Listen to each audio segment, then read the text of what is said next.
What's up, athletes? Today I will show you a couple of exercises that will help you to build proper stabilization for a shoulder joint, as well as keeping it healthy. Having a stable and mobile shoulders can prevent injuries, which is a limiting factor when it comes to a long-term progress. Moreover, this video may help you with eliminating the problems such as crunching, popping, impingement or pain, or some looseness and slack inside the joint. Actually, caring about the condition of your shoulder joints can definitely help you to extend your sports career, and is a must-have if you are interested in being a functional and physically healthy human. But before we start, let's take a look at a casual person how the situation of the shoulders look like in such a case. Because we spend a lot of time in the front of the computers and smartphones, usually sitting and stooping, we have a tendency to protract our scapulas as well as to rotate our shoulders inwards. What leads then towards, for example, very popular neck pain, which is caused by our upper back muscles, inter alia by the trapezius muscle, doing a lot of work throughout the whole day trying to pull our head and shoulder blades back and together to the proper position. That's where the stiffness occurs.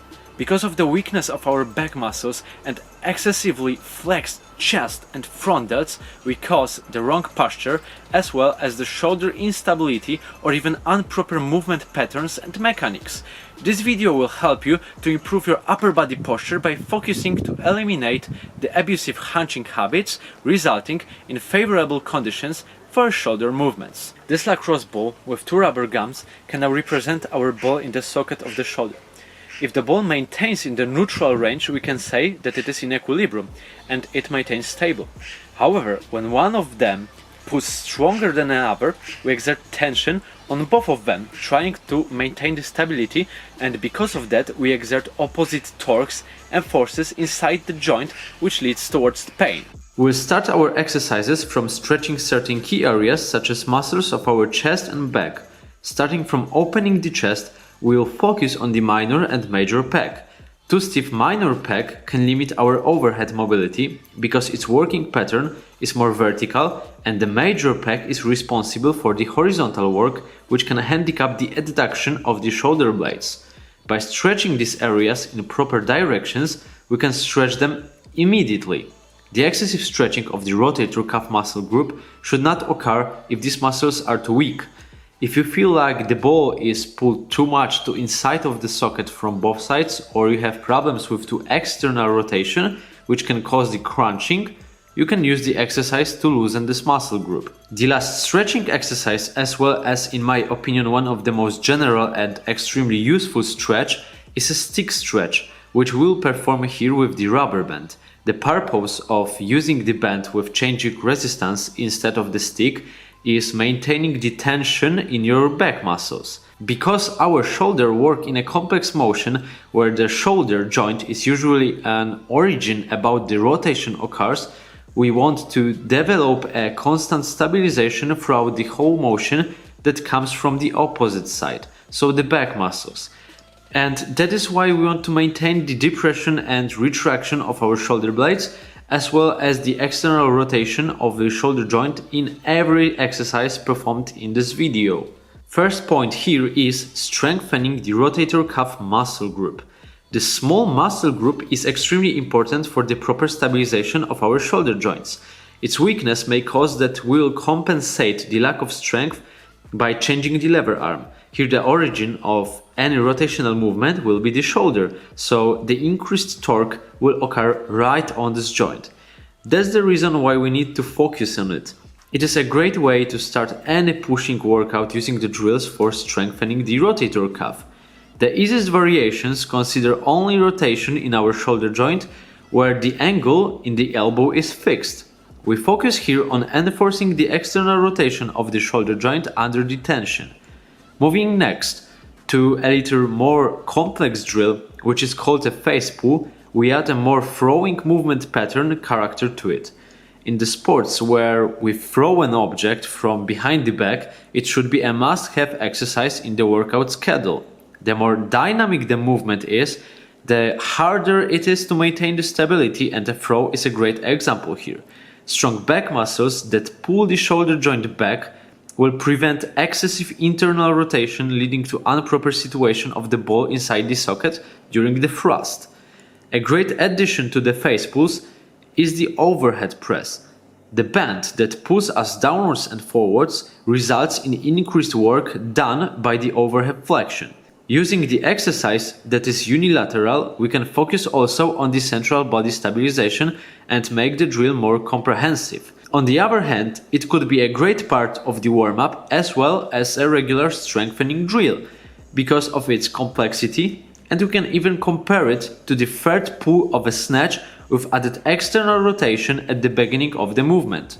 Overhead pressing movements will be also very helpful weapons in building strong and healthy shoulders.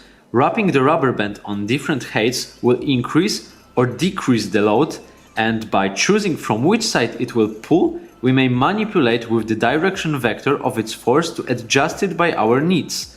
If you want to improve the arm adduction, we need external forces coming from the side of the exercised shoulder, and to improve the arm abduction, its direction should cross the line of our body.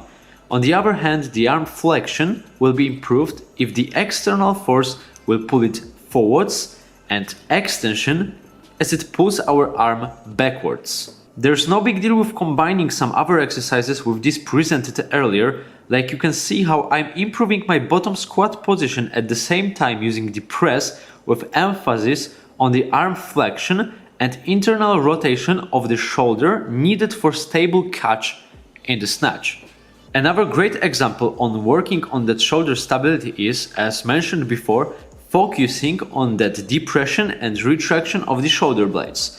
We can train it by pulling the rubber band only using the muscles moving the scapulas to the position we require. The aim is to maintain the arm straight and not letting the shoulder to rotate internally. The second variation needs a pull-up bar. There we perform the active hang on the straight arms by bringing the shoulder blades down and together, not letting the ears to touch the shoulders. My advice for you here is, so you just should try to squeeze the bar like you're trying to bend it, causing that external torque on your shoulder joint, which makes it stable. While doing it properly, your lats will immediately flex. That's the movement you should be looking for while bracing for the deadlift and eliminating the slack before the lift. For more advanced people, I recommend trying to perform the active hang on one arm. Benefits of unilateral movements are extraordinary because in real life, in most of the situations, we end up with non-symmetrical and unilateral movement patterns. I wanted to also show you the drills that you can perform in your house where some of the people do not have any place to hitch the rubber band. The execution of these movements is very easy and the resistance given by the band is adjusted by gripping the band at different lengths. You may have noticed before that we are still working in many planes and directions of motion, just because we need that stabilization all around the joint. We want to ensure that during any kind of a complex movement, including rotation, change of direction or even instant change of characteristics of force, we will be able to develop enough stability not to undergo any injury. This exercise, which I personally call swimmer or ski runner, can be also performed in the baby position on the knees or exercising just one arm with the second one resisting on some support. Doing it on the knees can unload your lower back because maintaining the horizontal flat back during this drill may be for some people helpful to activate core and glutes before, for example, squatting session, while for many others it may be too difficult and useless to perform. So choose wisely which variation suits your needs best. A couple of other drills that can unload your back are performed laying on the ground. In the first one, we are maintaining very similar movement pattern to regular press. The more mobility you have, the more it can look like a behind the neck press. However, we don't focus on the pressing movement, but on performing the full range of motion with fully retracted scapula. The rubber band will pull our arms to the inside and we need to spread them apart against the forces all the time. The second drill is with your arms straight. Imagine that you are doing a motion like you were doing as a child on the snow, making an angel look-alike print, but this time laying on your belly. The scapulas should be retracted and shoulders maintain their neutral position. Remember that our abs should be constantly contracted so you do not finish with the hyperextension in your lumbar region. Stay with the neutral curvature of the spine. At the end, I managed to mention about the serratus anterior muscles, which are responsible for the protraction, so for spreading the shoulder blades apart and pulling them down. Maintaining the protracted position using push-ups and dips may be very helpful, not only for the people that struggle with shoulder impingement, but also for the execution that increases the stabilization of the shoulder joint instantly. Building the correct habits and the ability to work with serratus anterior against the gravity may be easily learned in the plank position. If you've been doing the plank with loose core and glutes and with your shoulder blades almost touching each other, you've been doing it improperly all the time. Here you can see how properly contract your glutes and core, abduct and depress your scapulas so that your posture is nice and tight. Reason? Increased stabilization in the whole body. Lower back is stable because of contraction in glutes and core. Upper body becomes more stable because you've built a solid support using a strong protraction and depression of the scapulas. And primarily your shoulder joint is set stable. You can also practice this posture using a push-up position or starting dip position. If all of these variations are very easy for you, simply put a rubber band so it is located on the scapulas, making the whole movement more difficult. In the case of push-ups and plank, you can put your legs on the incline, or in order to put much more load on the shoulders, you can lean forward. So in both cases, the center of the gravity is shifted towards your upper body. Whereas our shoulder joint takes part in very complex and complicated movements where the loads could be put from many different angles and directions on it, the most relevant thing about strengthening is that we work on stabilization in all of the directions and planes of motion. Pick the exercise that mimic the most the movement pattern in which your shoulder needs the improvement of strength and stabilization. For example, if you need more overhead mobility, use more of the overhead drills. If you are a thrower, use more of the drills that mimic the thrust mechanics. Generally speaking, you can perform these exercises smoothly or implement some poses and isometric holds in certain positions if you want.